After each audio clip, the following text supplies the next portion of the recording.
Shallallahu alaihi wasallam, kepada keluarganya, kepada sahabatnya, dan insya Allah kepada kita semua. Ibu Indah Muli, Ibu Indri, dan ibu yang pada hari ini menghadiri acara Ibu Indri, karena waktunya ini sudah siang, nanti masih ada paparannya dari Ibu Indri terkait visi guru penggerak.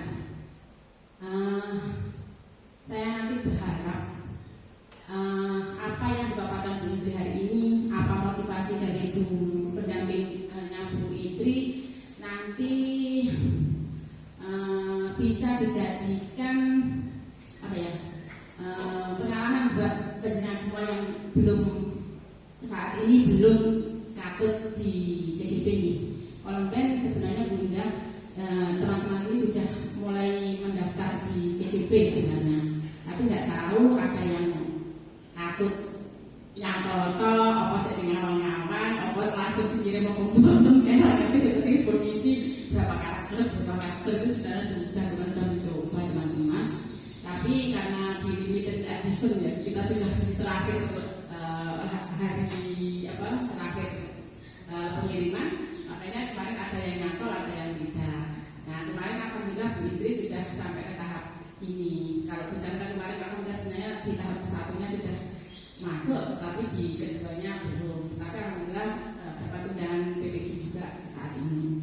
Nanti ketika Bu Indri menyampaikan terkait JGP, insya Allah nanti di pembelajaran Bu Chandra PPG insya Allah hampir sama. Nah, nanti penjenengan berkolaborasi dengan Bu Indri terkait tugas-tugasnya, terkait ini saling membantu. Bu, aku ayah tugas ini Bu turun video no. Bu, ayah ini tugasnya turun videonya, boleh seperti itu berkolaborasi. Di guru penggerak pun memang ditekankan kita itu di sekolah harus berkolaborasi. Tanggal apapun berkolaborasi, itu yang ditekankan guru penggerak ini. Itu. Makanya dari itu pada siang hari ini tidak panjang lebar, saya membuka, katanya kita itu membuka, malah saya salah persepsi disuruh membuka, tak kira saya koreksi. Maaf Indri, karena saya juga baru datang tadi Bu dari teman-teman Lomba Poli dan latihan Lomba Poli. Sudah sampai ke sini, ya nanti buka saja Bu, makanya ayo kita buka itu lagi kalau tadi sholat betul. Ini tidak apa-apa. Coba dulu lagi kecuali tadi bingung saya rata orang konek. Tidak apa-apa. Maka tidak panjang lebar. Hari ini Bu Indah Uli mohon bimbingannya kepada Bu Indri dan motivasinya kepada teman-teman semua terkait guru penggerak. Guru penggerak kurang penting. Guru penggerak ya apa terjadi? Santai ya, santai sebenarnya. Cuma ya persepsi awal memang guru penggerak itu tugasnya banyak. Nanti akan jadi kepala sekolah dan lain-lain. Sebenarnya daripada PPG-nya Pak Chandra itu akan lebih ringan guru penggerak. Makanya nanti motivasi dari Bu Indah Uli biar membuka pandangan teman-teman terkait guru penggerak, saya harapkan itu. Mungkin dari saya hanya itu. Silahkan semangat untuk mengikuti kegiatannya Bu Indri hari ini. Tidak ada ilmu yang tidak bermanfaat. Makanya ketika siang-siang penjenengan dihadirkan di sini sama Bu Indri, nikmatilah prosesnya. Lagi Bu Indri saya bernyanyi. Paling enggak penjenengan ada pengalaman lah menunggu itu. Soalnya aku catat JGP kan belum tentu kalau menterinya diri terus mandek itu kan belum tentu. Kalau nanti dilanjutkan kan penjenengan paling tidak sudah pernah pendampingan satu ini ngono kae wawancara pun mojok gitu. Pendampingan berarti visi guru penggerak ini. Ketika ada lagi. Nanti saya pada abad sing positif, budaya positif itu rodok suwi, mungkin butuh penjenengan oleh rodok suwi rong jam mungkin. Tapi di modul 1.4 ya itu. Mungkin dari saya hanya itu. Silahkan teman-teman bersemangat mengikuti. Banyak kurang mohon maaf. Wabillahi taufiq wal hidayah. Wassalamualaikum warahmatullahi wabarakatuh. Saya tak izin sholat dulu, nanti kesini lagi. Terima kasih kepada Ibu Dwi Setiawati yang selaku Kepala SD Negeri 2 Kayen yang sudah menyampaikan sambutannya. Acara selanjutnya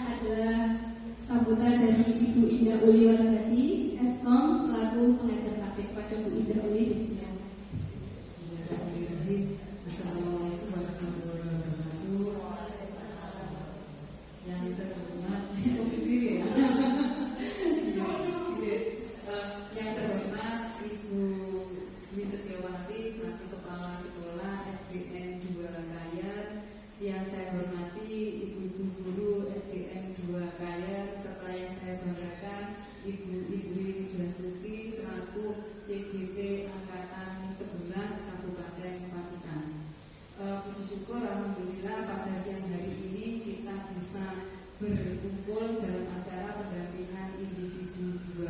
Sebelumnya Ibu, Pak Peter ini mengganggu waktunya karena seharusnya dirinya sudah istirahat harus masih disibukkan dengan kegiatan seperti ini. Mohon maaf yang sebesar-besarnya karena ini memang program pemerintah, jadi bukan semata-mata ini programnya Bu Indri gitu ya. Karena kita semua juga sebagai istilahnya sebagai orang pemerintah juga, jadi ikut mendukung program dari BPDB yaitu program guru penggerak. Kemudian sedikit informasi tadi sudah disampaikan sama Bu Dwi, Bu mohon dimotivasi gitu ya. Ada berita baik dari BPDB, jadi saya kira angkatan 11 itu sudah angkatan terakhir di guru penggerak. Kalau programnya pemerintah itu ada 20 angkatan, cuma karena ganti pemerintahan kita tidak tahu apakah 11 ini terakhir atau bagaimana. Ternyata kemarin ada info dari BPDB akan dibuka lagi pendaftaran guru penggerak angkatan 12 di pertengahan Agustus. Jadi monggo ibu-ibu yang berkeinginan untuk mendaftar segera mendaftarkan diri mumpung masih ada kesempatan di angkatan 12. Setelah itu tidak tahu lagi masih ada angkatan lagi apa tidak. Kemarin pesannya dari BPDB seperti itu. Jadi monggo yang berkeinginan segera mendaftar. Ibu-ibu jangan ragu untuk mengikuti program guru penggerak. Mungkin ada yang berpendapat, wah saya itu tidak pede Bu, dia jadi kepala sekolah atau jadi pengawas gitu. Jangan khawatir ibu-ibu, di sini contohnya juga saya itu sudah dari angkatan 5 ya sampai sekarang alhamdulillah masih menjadi guru, jadi aman. Itu contohnya. Kemudian bagi ibu-ibu yang berkeinginan untuk jenjang karir berikutnya, memang mempunyai keinginan untuk menjadi kepala sekolah atau pengawas, jangan ragu lagi, segera mendaftar. Contohnya dari angkatan 5 yang sudah menjadi kepala sekolah banyak, salah satunya adalah Bu Dwi, bahkan beberapa sudah menjadi pengawas. Jadi jangan ragu lagi.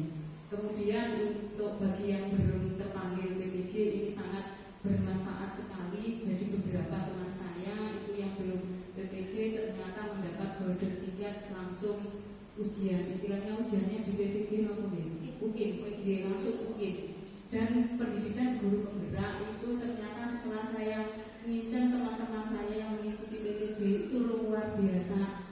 Istilahnya rekodnya itu luar biasa. Nggak saya lihat, wah nggak melalui guru penggerak. Jadi yang PPG mungkin sepenuhnya dari Zoom dan tugasnya itu, tetapi di guru penggerak itu tidak setiap hari Zoom, hanya 2 kali ruang kolaborasi. Yang Zoom yang 2 kali itu tidak bisa disabri karena di room itu hanya ada 10 orang kelompok itu, jadi konangan gitu kalau tidak ada. Tetapi di yang Zoom yang ketiga itu bisa disabri karena barengan sama orang banyak, dan ya kita mungkin berpendapat sekali-kali tapi tidak seperti yang di kelas 1-2, jadi lebih ringan. Setelah itu batasnya kita belajar mandiri dengan mengerjakan tugas-tugas.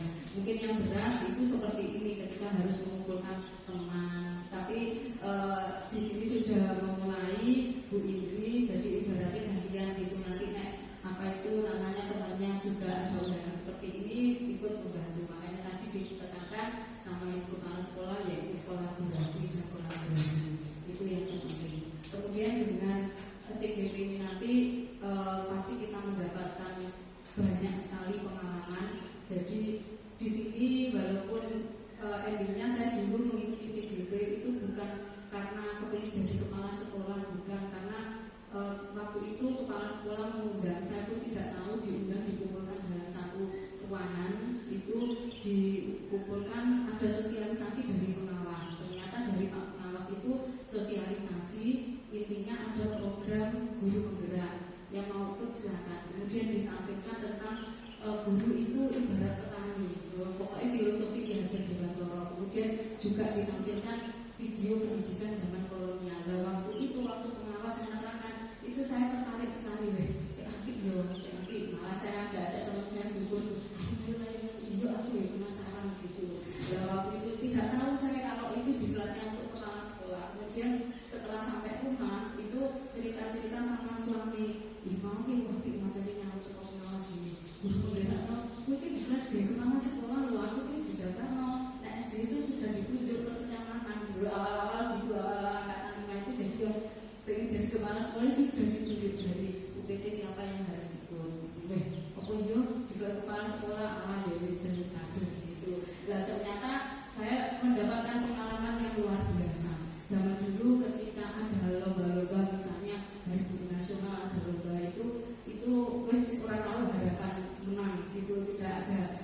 tidak mempunyai ide kreatif di kelas, tetapi alhamdulillah dengan guru penggerak itu ternyata ide-ide kreatif itu muncul dan itu berdampak pada kelas saya itu. Jadi apa itu namanya, yang dulunya itu saya tidak tahu pembelajaran diferensiasi, kemudian visi guru penggerak, akhirnya dengan guru penggerak itu saya tahu, oh jadi seorang guru itu harus mempunyai visi, tujuan di dalam hati. Tidak hanya sekolah yang mempunyai visi, tetapi guru pun harus mempunyai visi. Contohnya di SMK itu visi atau cita-cita saya, murid saya harus bisa menjadi tenaga kerja yang profesional, ya BMB, bekerja, melanjutkan dan berwirausaha. Itu jadi ketika saya ngajar, ketika guru itu tidak punya visi, mungkin ngajar sing penting ya wes aku menggugurkan kewajiban wes pulang. Tetapi ketika punya visi, saya itu teringat, oh ya visi saya, murid saya harus menjadi tenaga kerja yang profesional, harus siap kerja setelah lulus. Jadi ketika mengajar, saya itu teringat visi saya. Loh, berarti setiap anak masing-masing kudu iso praktek sampai iso. Kemudian yang kedua, yang saya ajarkan harus disesuaikan dengan kebutuhan industri. Tak lihat industrinya apa atau dibancikan. Oh ternyata butuhnya itu kegiatan seperti kalau di multimedia kan hanya nyauting. Kalau saya tidak punya visi, ya seperti bocah iso kamera nyauting wes gitu. Ternyata di industri kegiatan live streaming. Akhirnya harus saya kembangkan di live streaming. Itu saya ajarkan walaupun di kurikulum tidak ada. Dan alhamdulillah mereka belum lulus. Ada panggilan Jogja, mungkin di Pacitan masih jarang yang live streaming digunakan.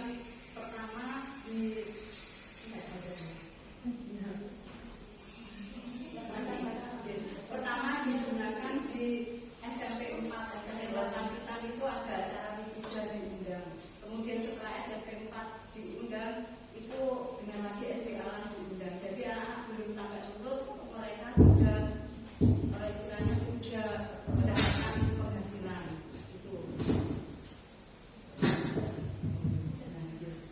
itu salah satu contohnya. Kemudian juga melalui pembelajaran diferensiasi yang dulu mengajar desain itu hanya disimpan di komputer saja, tetapi setelah mengikuti guru penggerak, ternyata produk itu bermacam-macam dan saya mempunyai murid saya harus bisa berwirausaha. Akhirnya apa? Yang awalnya produk itu hanya tersimpan di komputer saja, kemudian saya kembangkan. Akhirnya alhamdulillah produk-produk yang dihasilkan anak itu sampai bisa menghasilkan rupiah. Saya total pendapatan totalnya itu sekitar hampir 10 juta lebih. Padahal masih di SMK. Itu alangkah emangnya ketika saya tidak memiliki guru penggerak, mungkin pembelajaran saya hanya berhenti di kelas saja. Ya, jadi kemudian bila ada lomba, tugas-tugas saya di guru penggerak saya ikutkan. Jadi tidak membuat waktu itu, hanya dimodifikasi sedikit. Nah, selanjutnya untuk pendampingan 2 ini nanti kita membahas mengenai visi sekolah. Ternyata visi sekolah itu tidak ujung-ujung dibuat kepala sekolah ditulis. Ternyata prosesnya seperti ini. Dengan adanya guru penggerak itu kita tahu, oh ternyata dalam menyusun visi sekolah itu harus mengumpulkan warga sekolah dengan sebenarnya juga mengumpulkan komite. Nah di sini karena Bu Indri disiapkan untuk menjadi pemimpin dalam pembelajaran ini, jadi Bu Indri di sini berlatih bagaimana memimpin menyusun visi sekolah, juga menunjukkan prakarsa perubahan yang dimiliki Bu Indri. Jadi itu ibu-ibu nanti kita fokus. Kemudian pada pendampingan 2 ini nanti itu bukan berarti kita akan mengubah visi sekolah, tidak, tetapi kita telaah sesuai dengan aturan yang benar, sudah sesuai apa tidak. Jika memang sudah sesuai bisa dilanjut, jika memang kurang sesuai nanti bisa dibicarakan kembali dengan warga sekolah dengan proses yang seperti ini. Untuk selanjutnya saya serahkan kepada Bu Indri dan nanti saya sambung lagi di kegiatan refleksi ketika kita sudah menyusun bersama-sama visi dari SDN Negeri 2 kali ini. Itu dari saya. Wassalamualaikum warahmatullahi wabarakatuh. Terima kasih kepada Bu Indah Uli yang sudah memberikan sambutannya selaku pengajar praktek di CGP Angkatan 11 ini. Kemudian acara selanjutnya adalah paparan dari saya sendiri, yaitu saya akan memaparkan visi guru penggerak. Nanti kita akan berdiskusi. Tapi sebelum saya mulai langsung paparan ya ke guru penggerak, saya akan mencoba membacakan sebuah puisi karya dari Insinyur Soekarno. Aku melihat Indonesia, jikalau aku berdiri di pantai Riau, aku mendengar lautan Hindia bergelora membanting di pantai Riau ini. Aku mendengar lagu Saja Indonesia. Jikalau aku melihat sawah-sawah yang menguning menghijau, aku tidak melihat lagi batang-batang padi yang menguning menghijau. Aku melihat Indonesia. Jikalau aku melihat gunung-gunung, Gunung Merapi, Gunung Semeru, Gunung Merbabu, Gunung Tangkuban Perahu, Gunung Kelebet, dan gunung-gunung yang lain, aku melihat Indonesia. Jikalau aku mendengarkan lagu-lagu yang merdu dari Batak, bukan lagi lagu Batak yang kudengarkan, aku mendengarkan Indonesia. Jikalau aku mendengarkan Pangkur Palaran, bukan lagi Pangkur Palaran yang kudengarkan, aku mendengar Indonesia. Jikalau aku mendengarkan lagu Olesio dari Maluku, bukan lagi aku mendengarkan lagu Olesio, aku mendengarkan Indonesia. Jikalau aku mendengarkan burung perkutut menyanyi di pohon di tiup angin yang sepoi-sepoi, bukan lagi aku mendengarkan burung perkutut, aku mendengarkan Indonesia. Jikalau aku menghirup udara ini, aku tidak lagi menghirup udara, aku menghirup Indonesia. Jikalau aku melihat wajah anak-anak di desa-desa dengan mata yang bersinar-sinar, Pak Merdeka, Pak Merdeka, Pak Merdeka, aku bukan lagi melihat mata manusia, aku melihat Indonesia. Itu tadi memantik saya membacakan puisi Aku Melihat Indonesia dari karya Insinyur Soekarno. Untuk acara selanjutnya, sebelum saya memaparkan, kita coba speaking dulu ya, Bu Ibu, biar kita semangat. Misalkan aku berarti gini ya, boleh berdiri dong? Ayo. Ini aku berarti gini, kalau senang begini ya, terus bahagia begini, sehat. Ya, aku senang, hidup, sehat,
sendirian. Jadi saya itu dibimbing untuk yang pertama ini ya Bu Indah Uli Wardati selaku pengajar praktik. Jadi beliau itu mendampingi saya untuk pendampingan baik dari Zoom, baik dari lokakarya, baik dengan kegiatan individu seperti ini, ataupun dengan mempelajari modul-modul yang telah saya pelajari. Saat ini visi guru penggerak itu berada di modul 1.3. Jadi saya belajar itu tidak sendirian. Saya ditemani sama Bu Indah Uli sama Bapak Samsul Arifin. Jadi beliau itu juga fasilitator guru SMK dari Kota Sumeneb. Tapi saya mohon maaf, beliau karena tempatnya jauh, jadi hanya bisa mendampingi lewat secara online atau secara Google Meet seperti itu. Tapi insya Allah biasanya nanti pada saat panen raya, biasanya itu bapak-bapak fasilitator itu akan mengunjungi kita semua untuk melihat hasil karya kita di panen raya. Jadi kalau kita biasanya panen karya kreativitas anak-anak, jadi dari calon guru penggerak ini juga akan menampilkan dari karya-karya kita selama mengikuti pendidikan guru penggerak. Kemudian saya sendiri sebagai CGP Angkatan 11. Ini tadi susunan acara sudah saya sampaikan. Nah, sebelum masuk ke guru visi ini, saya akan membacakan dari tujuan pendidikan, yaitu menuntun segala kodrat yang ada pada anak-anak agar mereka dapat mencapai keselamatan dan kebahagiaan yang setinggi-tingginya, baik sebagai manusia maupun sebagai anggota masyarakat. Ini adalah nasihat atau utapan dari Bapak pendidikan kita, yaitu Ki Hajar Dewantara. Jadi kita sebagai seorang guru itu ibarat seperti petani. Jadi petani yang hanya bisa merawat tanamannya, kemudian menjaga, kemudian memberikan pupuk, mengganti media tanam. Sama halnya dengan kita guru. Jadi benih padi itu bagaikan peserta didik kita. Jadi kita itu sebagai guru hanya bisa menuntun, bukan menuntut ya, menuntun, mendidik, mengarahkan, kemudian sebagai motivator juga dan fasilitator untuk mereka belajar sesuai dengan kodrat alam dan kodrat zaman. Kodrat alam itu jadi kita tidak bisa memaksakan kehendak sesuai dengan kita dan sesuai dengan atau sesuai dari Bapak Ibu guru dan orang tuanya gitu ya.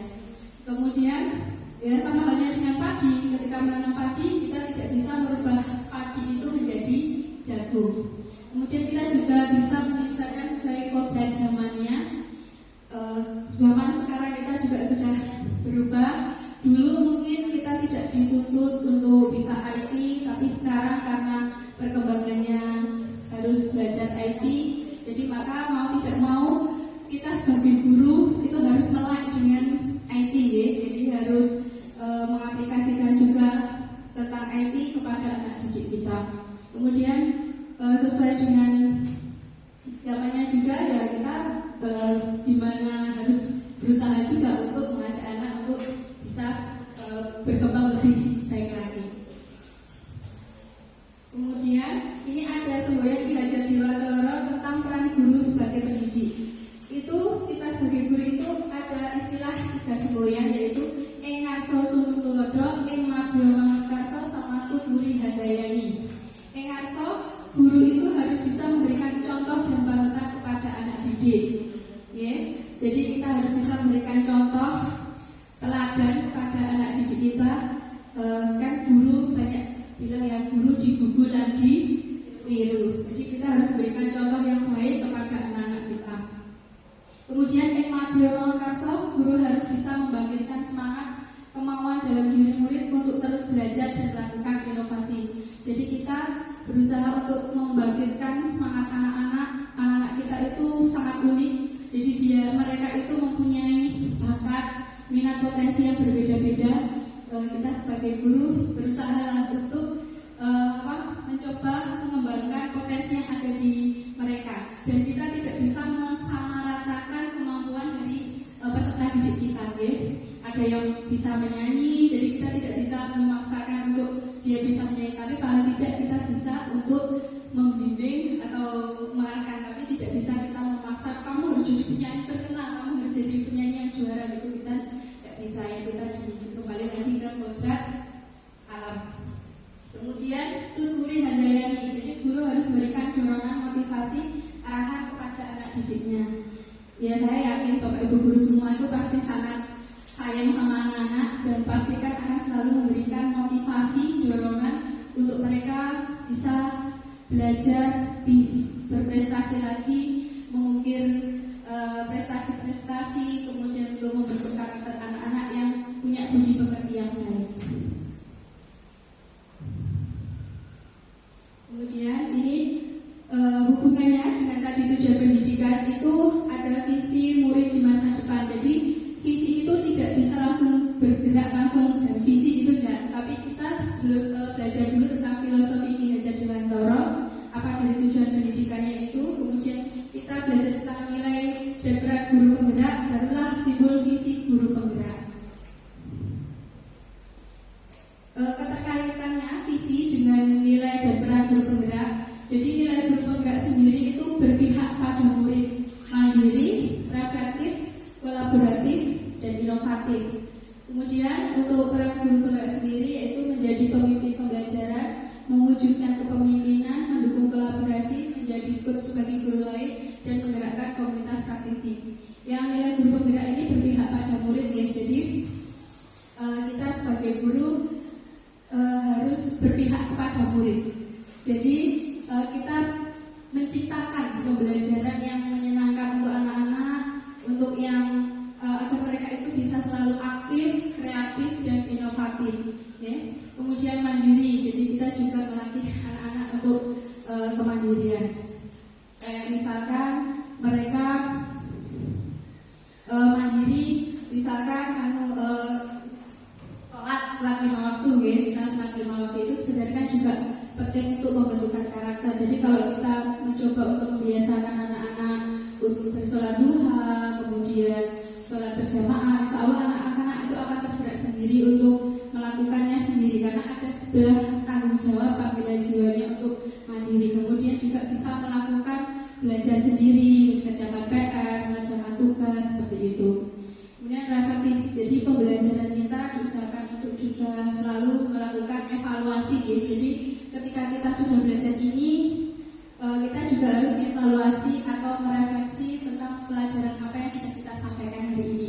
Biasanya kalau saya sendiri selalu melaksanakan refleksi itu, terkadang tak saya sanggup pautkan dengan tiket pulang. Jadi itu bagian dari refleksi saya.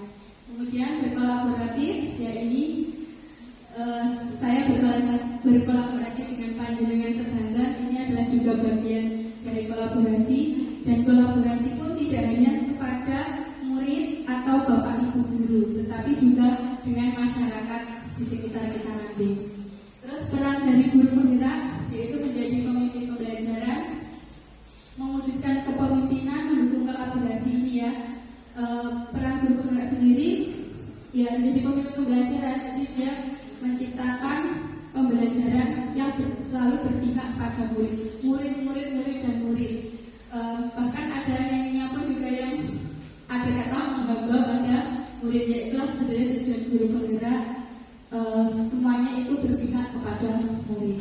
Kemudian menjadi coach bagi guru lain, jadi kita sebagai pelatih ya, atau memimpin, dan ini sering sudah kita laksanakan ya, karena kita sudah punya komunitas praktisi di komunitas belajar kita, dan hampir semuanya Bapak Ibu guru ini sudah pintar IT, kemudian juga bisa mengaplikasikan. Jadi kita saling mendukung Bu Ida. Kalau misalkan ada PRM ataupun pembelajaran yang lain atau Canva, kita saling belajar bersama. Jadi sekolah kami ini sudah melaksanakan mobilnya, alhamdulillah sudah aktif, dan kita semua tuh bisa menjadi coach bagi guru yang lain.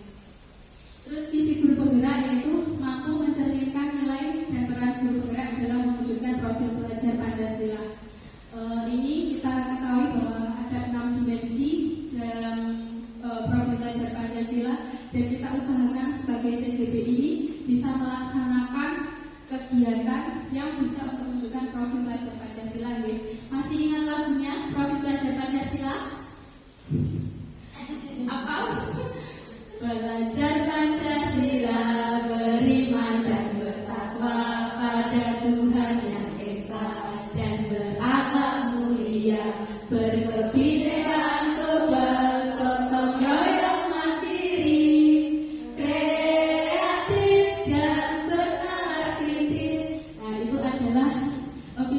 penggerak itu tidak pernah lepas dari yang namanya profil pelajar Pancasila, karena itu tadi kita sekarang kurikulumnya sudah kurikulum merdeka. Kemudian ini apabila guru penggerak itu sudah memiliki nilai dan peran guru penggerak, maka dia akan mampu mewujudkan visinya yang disusun berdasarkan filosofi pemikiran Ki Hajar Dewantara. Visi tersebut akan tercapai jika terukur, konkret, sistematis, dan terencana yang disusun berdasarkan pendekatan inquiry apresiatif melalui tahapan baca. Jadi sebelum kita itu akan membuat visi guru penggerak, kita belajar dulu filosofi Ki Hajar Dewantara. Kemudian kita belajar nilai dan peran guru penggerak. Baru kita akan menjadikan visi guru penggerak. Dan itu pun tidak langsung visi guru penggerak, tidak, tapi kita juga belajar melalui tahapan baca. Baca itu apa? Buat pertanyaan umum. A. Ambil pelajaran. B. Gayu mimpi. C. Jabarkan rencana. Dan A itu atur eksekusi. Nanti akan saya jabarkan di situ. Ini apa itu paradigma inquiry apresiatif, yaitu sebagai pendekatan manajemen perubahan yang kolaboratif dan berbasis kekuatan. Ia menggunakan prinsip-prinsip AI, dapat dimulai dengan mengidentifikasi hal baik apa yang ada di sekolah, mencari cara bagaimana hal tersebut dipertahankan, dan memunculkan strategi untuk mengarahkan ke yang lebih baik. SDN 2 KIM ini juga sudah punya visi yang baik, walaupun saya tidak membantu menciptakan ya, karena saya juga pindahan ibaratnya di SDN ini juga baru 2 tahun, jadi saya tidak tahu visi tersebut itu berasal dari siapa, dari generasi bapak kepala sekolah siapa, saya juga kurang tahu. Tapi dari visinya pun juga sangat baik banget, sangat baik, yaitu seingat saya unggul, berprestasi, kemudian berwawasan dan lingkungan berdasarkan impact. Itu juga sudah sangat keren. Sebenarnya ada juga isi dari visi itu sesuai dengan profil pelajar Pancasila. Cuma kalau sekarang kan karena lebih dekatnya profil pelajar Pancasila, jadi lebih ininya ke profil. Nah ini ya, visi sebenarnya sekolah unggul dalam prestasi, berwawasan, dan peduli lingkungan berdasarkan impact. Ini kalau setelah saya lihat ini juga sebenarnya hampir sama dengan visi-visi dari teman-teman kalimat rumpah. Jadi teman-teman kemarin kan sudah membuat kalimat rumpah ya. Jadi apa keinginannya, apa mimpinya, itu nanti kita akan bisa sama-sama untuk mengkolaborasikan antara visi yang ada di SDN 2 KIM dengan visi Bapak Ibu yang sekarang. Nanti kita akan bersama-sama. Sudah menyiapkan semua ya. Jadi kita akan mencoba, Bapak Ibu, Ibu-ibu, bapaknya nggak ada, mohon maaf, Ibu-ibu, ini untuk membacakan dari visi masing-masing guru. Silakan untuk dibacakan. Ini ada misi dari SD kita. Kemudian nanti kita berkolaborasi untuk menyamakan persepsi, menyatukan visi yang sudah kita punya ini. Chandra, ini dibacakan di sini. Kalimat rumpang yang sudah dibuat. Iya, semuanya. Saya memimpikan murid-murid yang beriman dan bertakwa memiliki semangat belajar sepanjang harinya. Saya percaya bahwa murid adalah pribadi yang unik yang memiliki minat, bakat, dan karakter masing-masing. Di sekolah, saya mengutamakan pendidikan yang berkarakter.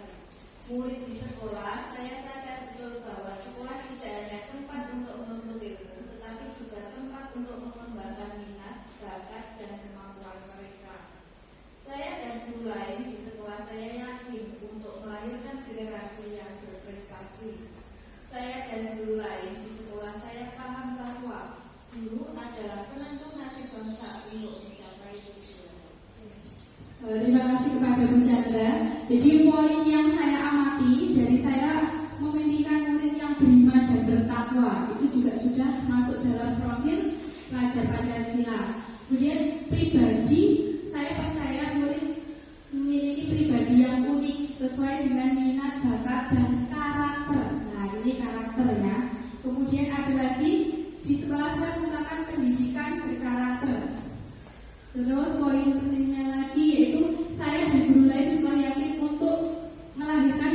generasi yang berprestasi. Saya dan guru paham menentukan nasib untuk mencapai tujuannya dengan dari visi itu. Kemudian Bu, ini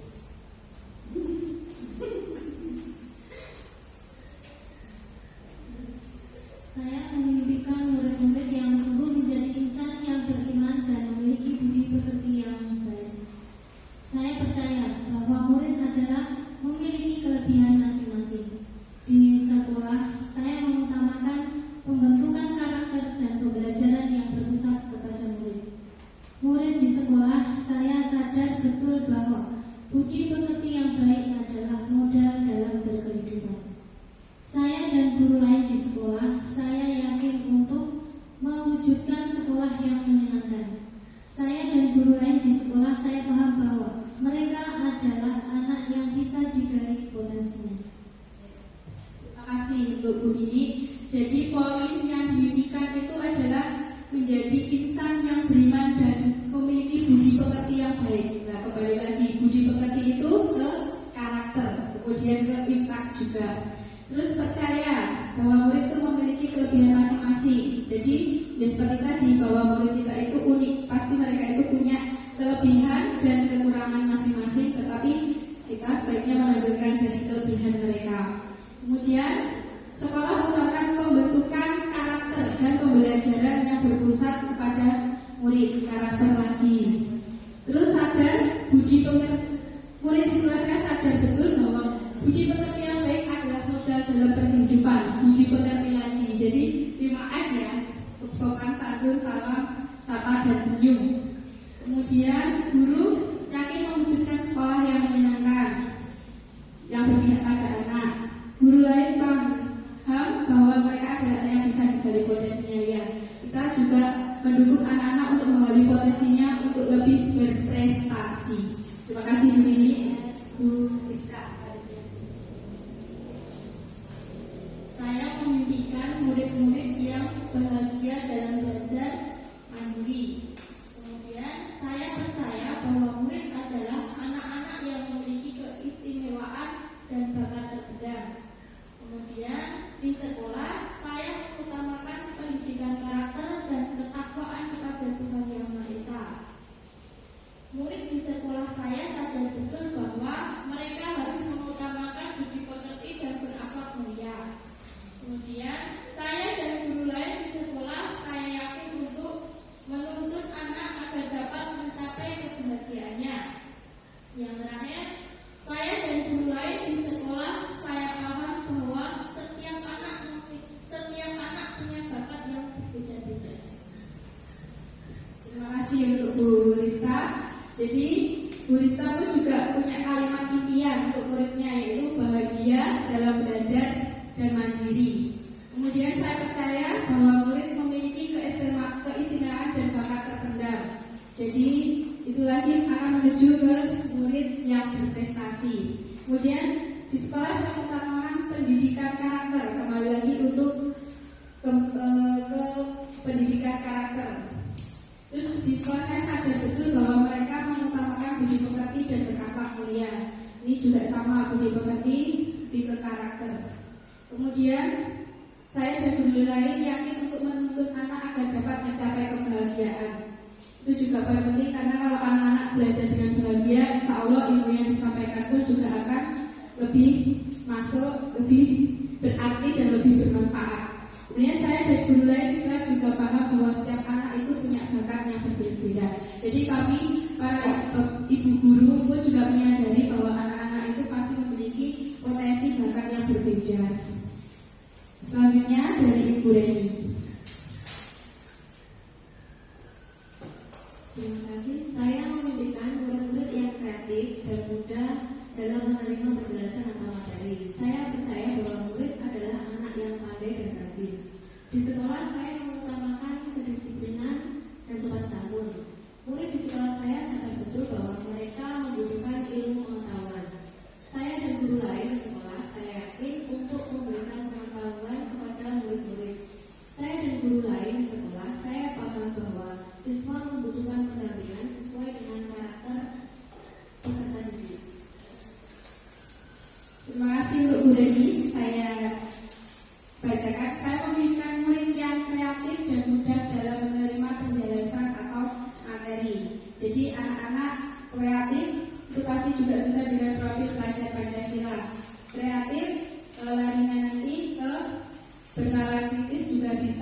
kemudian juga menuju ke berkarakter juga. Kemudian saya percaya bahwa murid adalah anak yang pandai dan rajin. Di sekolah saya mengutamakan kedisiplinan, sopan santun, pembiasaan karakter ya 5S. Murid di sekolah saya sadar betul membutuhkan ilmu pengetahuan, larinya ke bernalar kritis. Saya dan guru lain di sekolah yakin untuk memberikan pengetahuan, sama ya bernalar kritis. Saya dan guru lain paham bahwa siswa membutuhkan pendampingan sesuai dengan karakter peserta didik. Poinnya di karakter pemilih. Kemudian berikutnya adalah Bu Widya. Saya memimpikan murid-murid yang menyenangkan, aktif dalam pembelajaran dan kreatif. Saya percaya bahwa murid adalah tempat saya belajar, anak-anak yang cerdas, pintar, dan bertalenta. Di sekolah, saya mengutamakan tingkah laku, sopan santun, dan karakter. Murid di sekolah saya sadar betul bahwa sekolah adalah tempat untuk belajar dan sosialisasi dengan sesama. Saya dan guru lain di sekolah, saya yakin untuk membuat siswa nyaman, senang, bahagia saat pembelajaran. Saya dan guru lain di sekolah saya paham bahwa siswa tidak hanya berilmu, tetapi juga memiliki akhlak yang baik. Terima kasih Bu Widya. Jadi saya ambil poinnya juga, memimpikan murid aktif, menyenangkan dalam pembelajaran, kreatif juga, sama nanti dengan adanya inovasi ya. Saya percaya bahwa murid tempat saya belajar dan cerdas, pintar, dan bertalenta, cerdas, berprestasi, bernalar kritis. Kemudian di sekolah saya mengutamakan tingkah laku, sopan santun, dan karakter. Kembali lagi ke karakter. Murid di sekolah saya sadar betul bahwa sekolah adalah tempat untuk belajar bersosialisasi dengan sesama. Ini berkolaborasi. Saya dan guru yakin untuk membuat siswa nyaman, senang, bahagia saat pembelajaran. Jadi pembelajaran yang juga berpihak pada murid. Saya dan guru lain paham tidak hanya dengan ilmu tapi juga akhlak yang baik, budi pekerti juga berkarakter. Kemudian Bu Eni. Ini kak dari saya ada satu kata panjang mungkin. Kalau saya memberikan murid yang aktif dan kreatif. Kemudian saya percaya bahwa murid itu adalah semua anak yang pandai dan pasti punya kemampuan masing-masing. Kemudian di sekolah saya mengutamakan untuk menjadikan murid itu yang berkarakter. Dan murid di sekolah saya sadar betul bahwa mereka itu ingin belajar dan belajar terus. Kemudian saya dan guru lain di sekolah saya yakin untuk memajukan murid dari segala aspek. Saya dan guru lain di sekolah saya paham bahwa murid mempunyai karakter dan kemampuan yang tidak sama. Atau mau dijelaskan lebih detail Bu Eni? Ini saya ngambil poinnya juga. Jadi impian dari Bu Eni sendiri yaitu memimpikan siswa yang aktif dan kreatif, masuk juga dari bernalar kritis juga. Kemudian percaya bahwa anak-anak yang pandai dan punya kemampuan berprestasi. Kemudian di sekolah saya mengutamakan murid yang berkarakter lagi. Murid di sekolah saya sadar betul bahwa mereka itu belajar. Saya dan guru lain memajukan murid dari segala aspek. Jadi ada keinginan untuk memajukan anak, berpihak juga kepada murid. Saya paham bahwa murid mempunyai karakter dan kemampuan yang tidak sama. Nah, ini dari semua bapak, dari semua ibu-ibu guru yang ada di sini itu memiliki suatu impian, suatu visi, dan saya yakin visi itu bisa tercapai karena berkat kerjasama atau kolaborasi dari semua teman-teman. Karena tanpa teman, tanpa dukungan, tanpa kolaborasi, apalah kita. Itu adalah visi dari SD Negeri 2 Kayen sama dari teman-teman guru. Kemudian di sini saya pun sendiri akhirnya karena melihat dari kalimat penumpang atau impian dari visi-visi teman, saya pun akhirnya berpikir bahwa visi itu sebenarnya sama dengan yang saya impikan, dengan apa yang saya inginkan.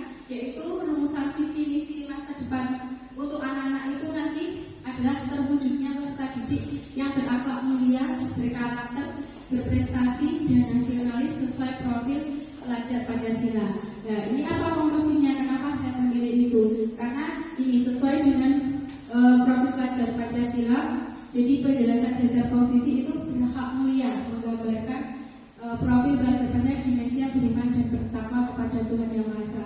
Bagaimana kita sering melakukan pembiasaan, misalkan berdoa sebelum memulai pembelajaran. Kemudian kita juga sering melaksanakan pembiasaan pagi, yaitu berdoa, membaca surat pendek, kemudian Asmaul Husna, terus dilanjutkan doa-doa keseharian, dilanjutkan lagi juga sholat duha berjamaah. Di akhir pembelajaran pun kita ketika mau pulang, anak juga berdoa. Ketika mereka mau makan siang pun kita juga berdoa. Dan banyak hal-hal lain yang kita lakukan sesuai menggambarkan profil, yaitu beriman dan bertakwa pada Tuhan Maha Esa. Kemudian berkarakter menggambarkan dimensi gotong royong, mandiri dan kreatif. Gotong royong, kita kerjasama sering melakukan kerja bakti bersama, kita membersihkan piket bersama. Kemudian banyak hal kita membuat karya pun juga bersama-sama. Kita Bapak Ibu guru bila menyiapkan kegiatan juga selalu bersama-sama. Tidak ada yang individualis. Jadi kita semuanya adalah satu tim, super tim SDN Negeri 2 Raya. Kemudian mandiri, kita pun juga anak-anak juga belajar mandiri, bagaimana dia punya rasa tanggung jawab, misalkan harus mengerjakan PR sendiri, dia memakai sepatu sendiri, misalkan mau pulang atau mau ke musola. Kemudian dia juga bisa mandiri untuk misalkan ke toilet dan lain sebagainya. Kemudian ini juga Bapak Ibu guru juga sudah mandiri, mereka sering mengikuti webinar, seminar, diklat yang untuk bisa meningkatkan kualitas pembelajaran mereka, untuk potensi masing-masing.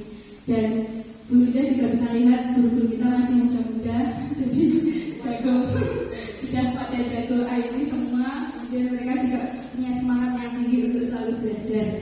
Kemudian kreatif ya, kita bisa memunculkan pembelajaran yang kreatif yang bisa memicu anak-anak untuk selalu berkreatif, gitu, memunculkan ide-ide atau gagasan yang luar biasa. Karya-karya kita, karya anak-anak pun juga sudah sering kita pamerkan di panen raya. Jadi setiap gugus itu, alhamdulillah gugus 05 ini maju daripada gugus-gugus yang lain. Jadi gugus 05 itu selalu punya kegiatan yang luar biasa, yang lain dari yang lain, yang dari gugus yang lain. Jadi kita setiap tahun itu menampilkan untuk panen raya dari hasil karya semua yang ada di sekolah. Kebetulan gugus 05 ini ada 8 sekolah. Dan ini bentar lagi kita mau mengadakan pesta siaga, itu juga akan menampilkan karya-karya juga di alun-alun. Jadi Bu Indah kalau mau melihat bisa di gugus 05 di alun-alun hari Sabtu bersamaan dengan kota karya kita. Ya nanti sore-sore bisa nginceng, bisa mampir untuk melihat karya-karya dari gugus 05 itu. Kemudian ini berprestasi menggambarkan dimensi bernalar kritis. Jadi anak-anak pandai untuk mengembangkan ilmu pengetahuan yang dimiliki. Kemudian mereka berpikir berprestasi, bakat dari minatnya untuk digali. Potensi apa yang dimiliki itu kita mencoba untuk mendukung supaya dikembangkan. Oh, yang terakhir itu kemarin lomba lari itu bisa juara 1 ya, juara 1 sekecamatan. Kemudian ini anak-anak juga mau ikut lomba di pesta siaga juga. Untuk nasionalis itu menggambarkan profilnya dimensi berkebinekaan global. Jadi saya melihat anak-anak tuh sekarang, anak kecil pun sekarang itu rasa nasionalisnya itu tidak seperti dulu zaman kita. Jadi anak itu lebih suka ke Korea-Koreaan. Jadi ke BTS, kemudian gambar-gambar apa itu, terus film-film kartunnya, anime itu yang Jepang dan lain sebagainya. Padahal kita juga punya produk-produk Indonesia yang bisa kita gali. Kemudian gaya bicara anak-anak pun juga sekarang lebih keluar-luaran. Terus gaya pakaian, gaya ini itu kan mereka juga lebih ke barat-barat. Jadi itu kayak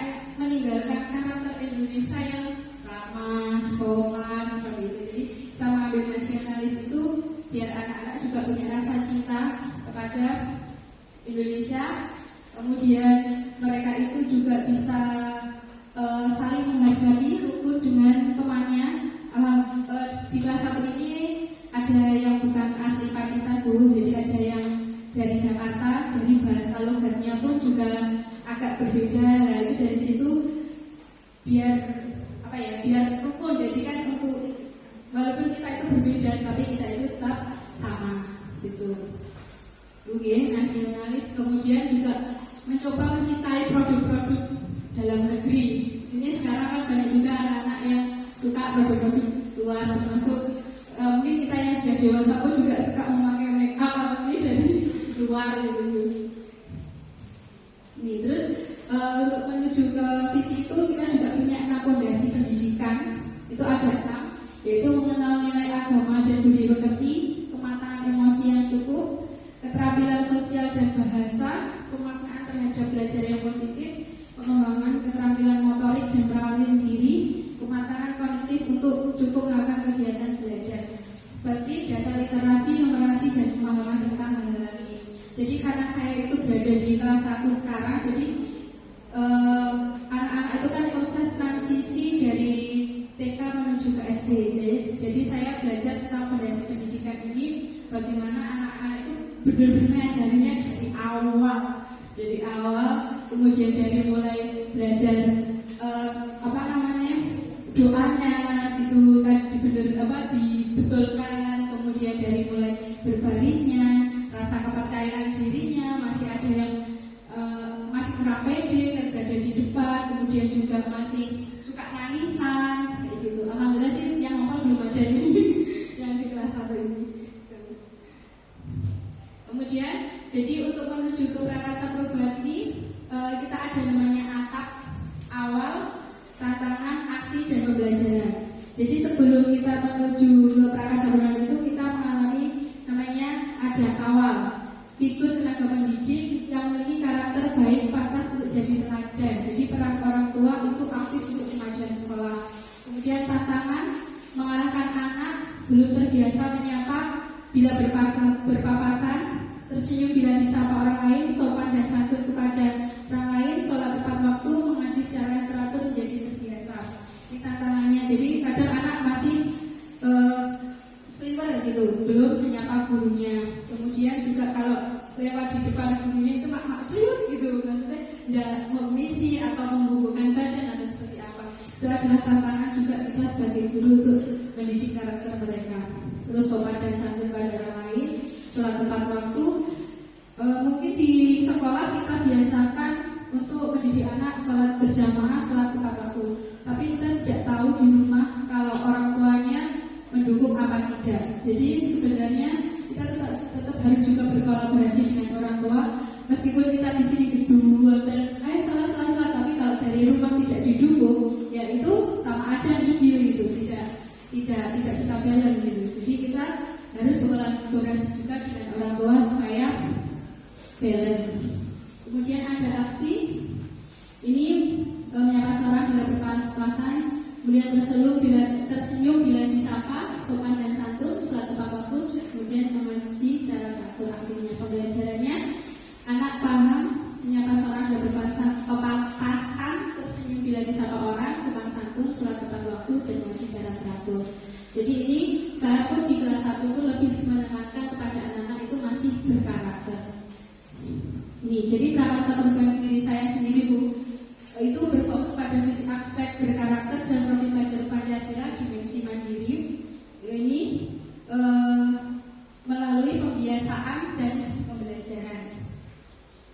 Jadi lebih ke karakter Ibu dari kelas 1 karena masih awal. Di karakter ini adalah seperangkat sifat yang selalu dikagumi sebagai tanda-tanda kebaikan, kebajikan, dan kematangan moral seseorang. Jadi dalam bahasa Latinnya adalah karakter yang bersifat watak, tabiat, sifat-sifat kejiwaan, budi pekerti, dan kepribadian akhlak. Nih, jadi karena saya pilihnya percaya diri, dimensi mandiri percaya diri. Jadi ini ada bagiannya ya. B. Buat pertanyaan umum. A. Ambil pelajaran. B. Gali mimpi. C. Jabarkan rencana. Dan A. Atur ngomongin visi itu ternyata kemarin di Cikebe itu kita tuh benar-benar digodok untuk belajar tentang ini bagja prakasa perubahan. Jadi visi itu ternyata ada aturannya, tidak hanya sekedar ini kata ini terus dipleng, tapi ada juga ya seperti tadi kita berdiskusi, punya mimpi masing-masing, visinya apa, kemudian kita satukan. Dan visi pun juga ternyata ada aturannya, ada 14 kata ya. Maksimal itu 14 kata. Dan kemarin di kelompok saya itu sampai ada yang saking banyaknya impian ya, visi itu salah sampai benar-benar kata-kata. Oh ternyata itu bukan visi tetapi misi yang harus dilakukan. Dan itu mesti buat saya gitu, karena yang awalnya ya saya tahu akhirnya jadi mengerti. Dan ini kita benar-benar digodok untuk sebelum membuat visi itu ada bagiannya, itu buat pertanyaan umum. Jadi ada pertanyaan di benak kita, terus mengapa sih? Karena saya ambilnya percaya diri itu, karena kelas 1 ini, itu kenapa sih anak-anak masih kurang percaya diri tampil di depan teman-temannya? Misalkan untuk menyanyi, kemudian menyebutkan hitungan, menyebutkan warna, gitu. Terus apa sih solusi yang dapat kita lakukan untuk meningkatkan percaya diri, gitu. Tapi karena masih kelas 1, jadi saya itu mencoba mendekati persona acara anak-anak, memberikan motivasi tentang manfaat percaya diri. Kemudian yang harus dilakukan tindakan yaitu berdiskusi dengan kepala sekolah dan rekan guru, kemudian mencari referensi mengenai cara meningkatkan rasa percaya diri. Jadi yang saya lakukan ini setiap pulang itu anak-anak saya panggil satu persatu untuk maju ke depan, misalkan menyanyikan A, B, C, D, E, F, G kayak gitu sudah pulang gitu. Jadi semakin lama anak semakin percaya diri. Kemudian menyebutkan angka, kemudian kayak tadi nyanyi profil belajar Pancasila, itu hal-hal kecil yang saya lakukan supaya anak-anak itu berani tampil di depan. Ya awalnya masih ada yang malu-malu, tapi alhamdulillah lama-kelamaan sudah ini. Kemudian ambil pelajarannya, siapa sih yang berhasil meningkatkan rasa percaya diri, kemudian caranya bagaimana, aktivitas apa yang harus kita lakukan, terus situasinya seperti apa, keterampilannya apa. Nah, ini tindakan yang harus kita lakukan untuk supaya anak-anak itu belajar meningkatkan percaya diri. Nih, berkolaborasi, otomatis berkolaborasi ini dengan Bapak Ibu guru semua. Misalkan anak hafalan Asmaul Husna di depan, berarti sama ibu guru agama kayak gitu. Misalkan anak punya bakat menyanyi, nanti anak-anak setiap hari Sabtu Jumat itu belajar menyanyi di depan seperti itu.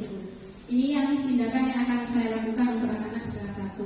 Kemudian mencari tahu bagaimana cara meningkatkan rasa percaya diri, kemudian meningkatkan keterampilan dari pengalaman menceritakan kepada siswa. Dan ini juga anak-anak saya minta untuk misalkan menceritakan apa, terus kemudian menyanyi apa kayak gitu. Intinya anak-anak itu harus tampil percaya diri. Terus dan waktu awal LPS itu saya juga menunjuk anak-anak untuk memimpin berdoa. Yang mungkin anak-anaknya masih bingung mau berkata apa, bagaimana gitu.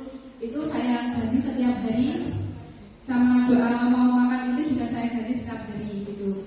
Tapi setelah di bulan Agustus ini karena sudah semuanya sudah pernah merasakan dan ada pengurus kelas, jadinya ya satu-satu dulu, satu bergantian. Misalkan pertama ketua kelasnya, pas pulang wakilnya. Dan itu saya untuk anak-anak belajar percaya diri menjadi pemimpin di kelasnya itu saya ganti setiap bulan gitu.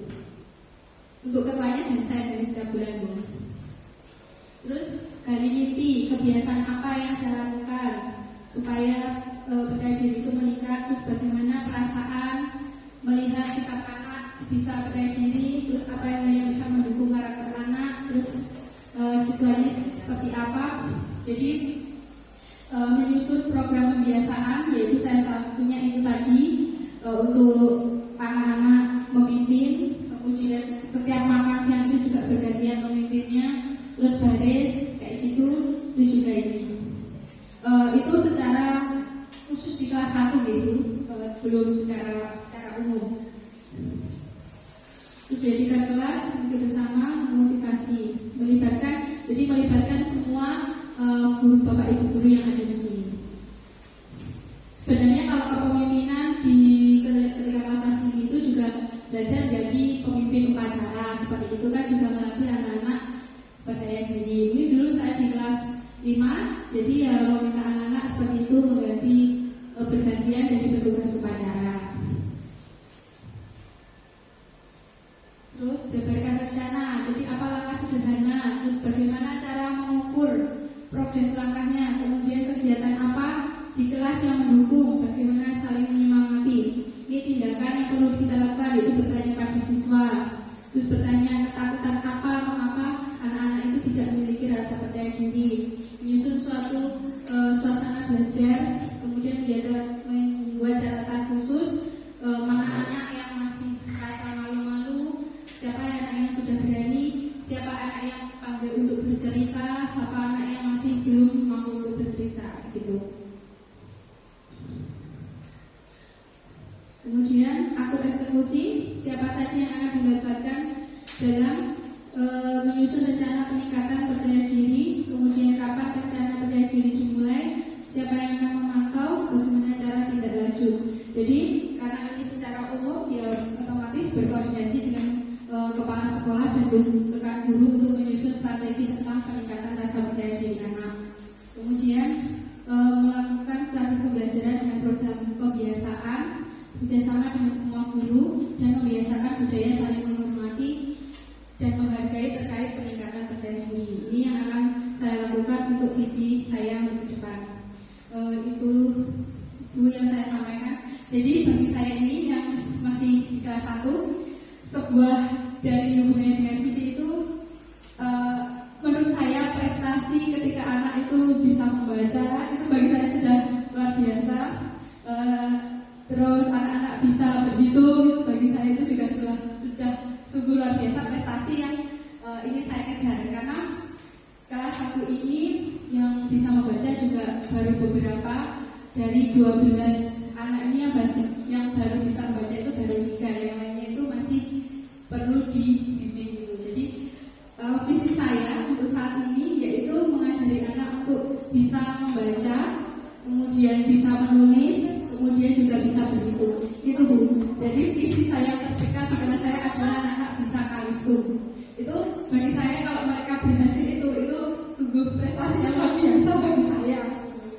Terus pendidikan karakter gitu, itu tadi sapa, senyum, santun, sopan, dan salam itu juga akan saya tekankan kepada anak-anak. Ya anak-anak itu kan ya itu tadi kita akan kembali lagi ke pendidikan karakter, dan itu sangat penting juga untuk anak-anak. Sama pembiasaan pagi yang sudah kita laksanakan, yaitu tadi misalkan sholat duha berjamaah, hafalan asmaul husna dan lain sebagainya itu. Itu saja Bu Indah Uli dari paparan saya tentang visi guru penggerak. Mungkin ada tambahan atau ada dari teman-teman itu mau dipersilakan.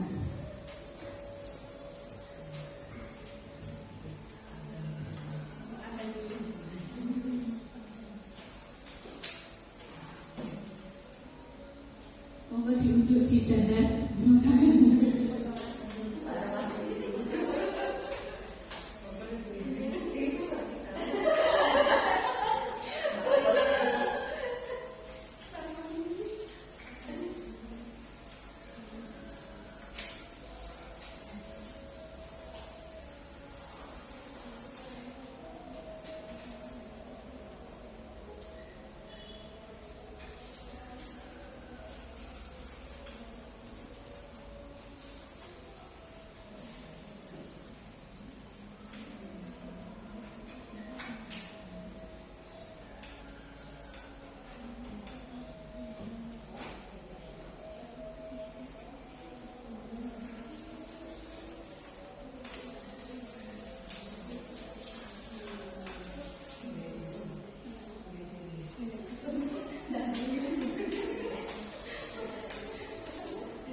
Tepuk tangan dulu untuk Bu Indri.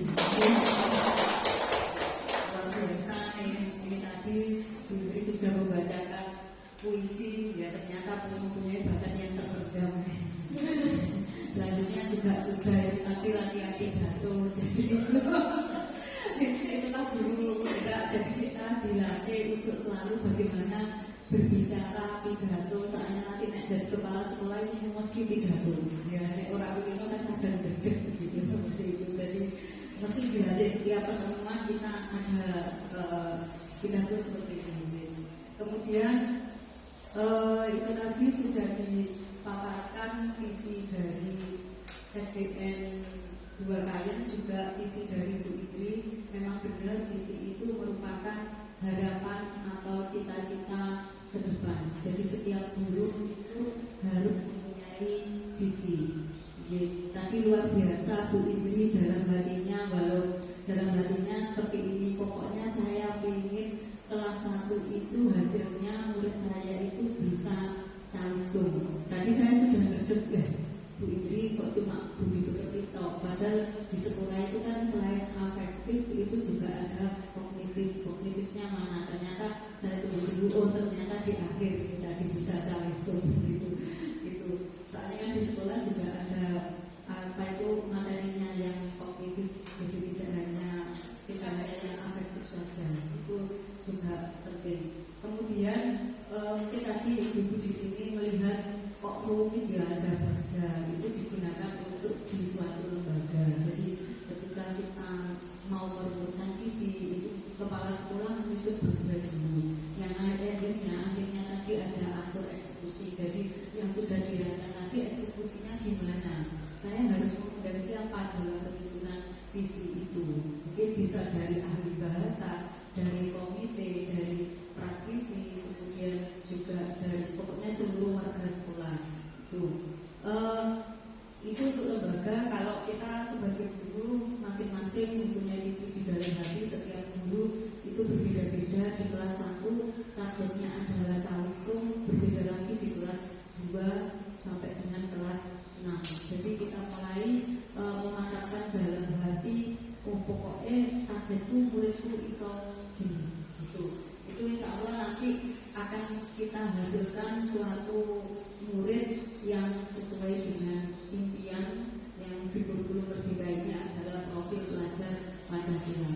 Tadi luar biasa harapan cita-cita masing-masing guru di SDN 2 Kayen ini luar biasa. Yaitu di sini saya garis bawahi dari kalimat Tumpang tadi itu melahirkan generasi yang berprestasi dan siswa bersekolah ini kesannya itu menyenangkan ya. Jadi kalimat tumpang itu tadi bisa disebutkan akhirnya menjadi suatu visi dari masing-masing guru. Kemudian di dalam visi ibu di sini saya membaca referensi dari PMM sumbernya. Jadi PMM itu yang dikira mungkin saat ini itu sebagai momok dari guru-guru PMM gitu ya.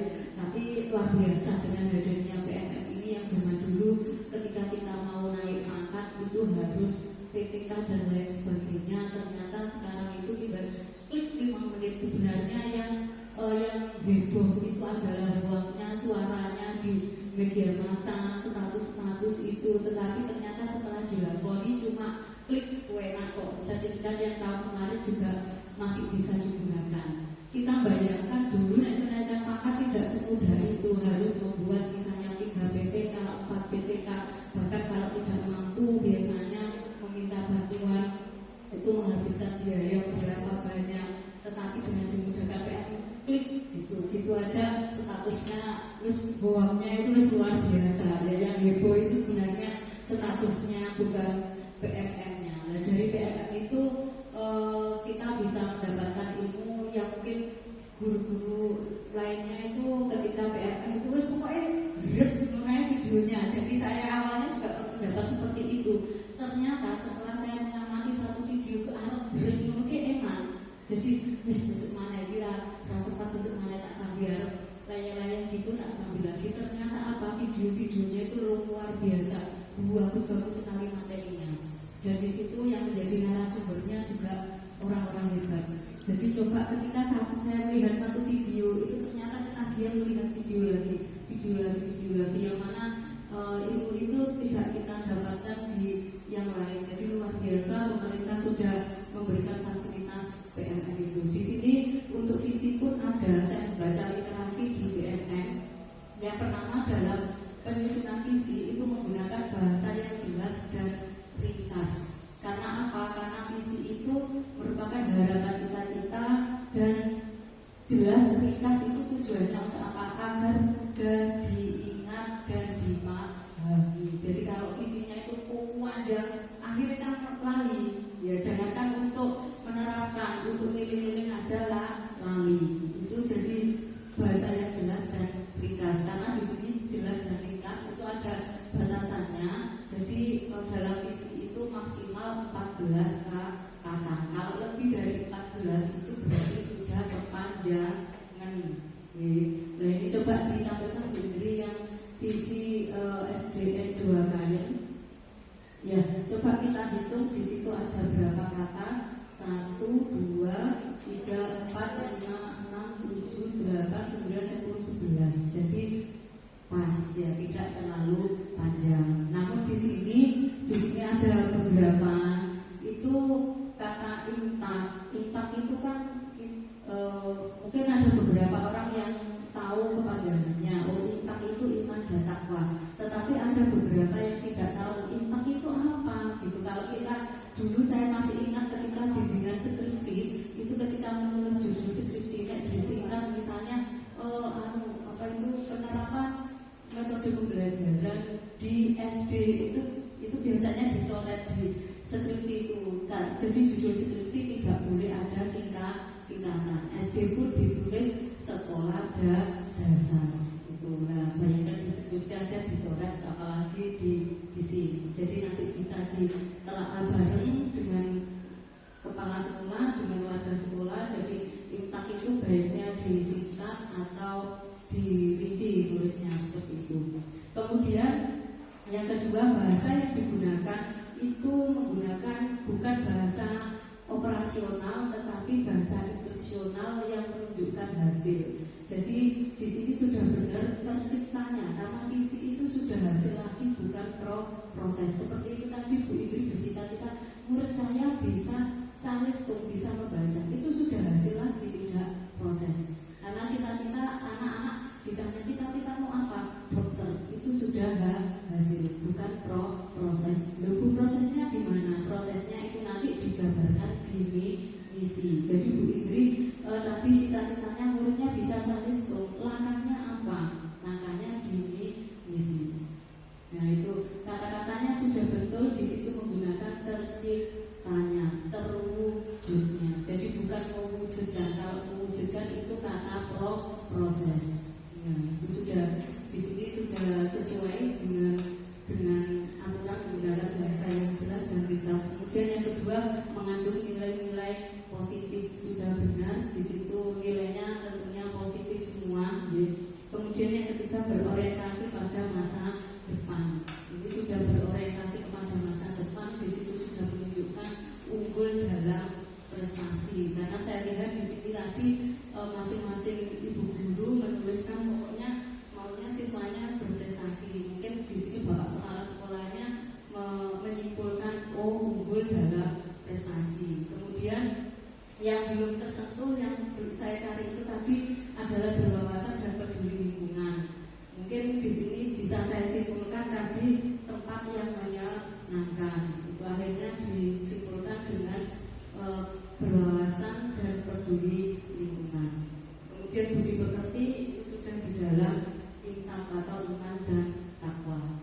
Kemudian yang keempat yang tidak kalah pentingnya karena di sini kurikulum merdeka itu menggambarkan profil pelajar Pancasila.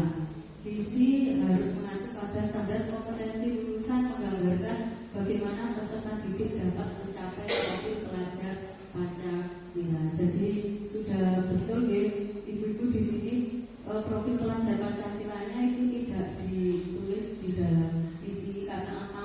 Karena di sini di BMM itu menyebutkan hanya menggambarkan. Menggambarkan kan berarti bukan menulis dituliskan. Di sini tujuannya apa? Ya kalau Bu Indri hafal profil pelajar Pancasila itu mandiri, karakter, bahkan sampai menciptakan lagu ini lagi ya. Juga ibu guru di sini juga itu tadi ngerti lagu Bu Indri kayak profil pelajar Pancasila. Tetapi wali murid apakah hafal? Tidak.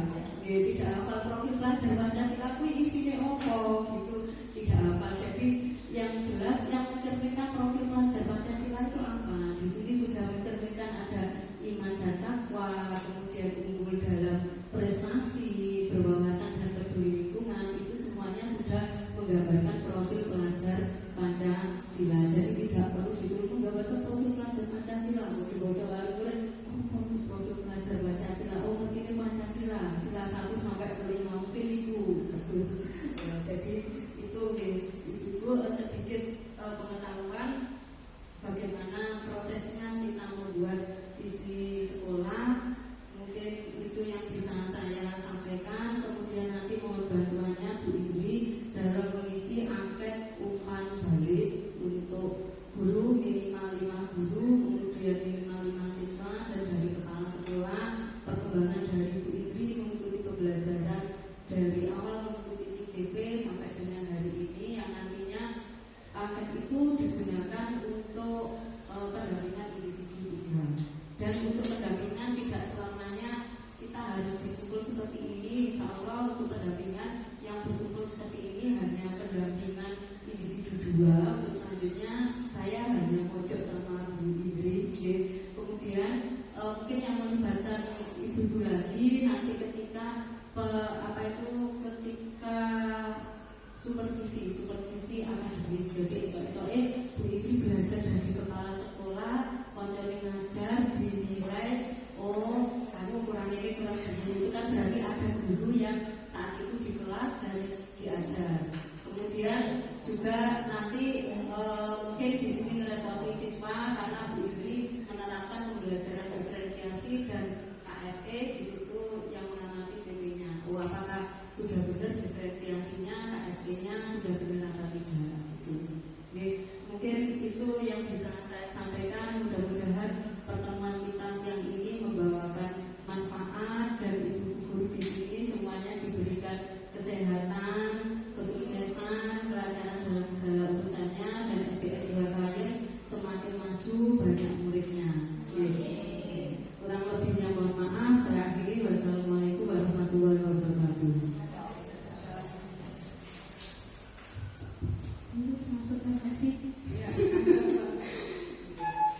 Terima kasih kepada Bu Ida Uli yang sudah memaparkan refleksi dari refleksi pengajar paket tadi, yang sudah memaparkan kegiatan di sore hari ini. Kemudian acara yang terakhir tutup Ibu. Tidak ada sesi tanya jawab dulu. Itu saja. Terima kasih untuk semua teman-teman yang sudah mengikuti kegiatan pada siang sampai sore ini. Itu tadi adalah serangkaian kata, serangkaian kegiatan. Jadi karena waktu juga sudah agak sore, dan saya pribadi meminta maaf kalau teman-teman sudah melebihi waktunya untuk biasanya kita pulang. Jadi untuk mengakhiri kegiatan pada sore hari ini, marilah kita bersama-sama untuk membaca hamdalah. Saya gambarkan alhamdulillah. Saya selaku CGP di sini, juga selaku MC, selaku pengisi acara, mohon maaf apabila dalam kegiatan pada sore hari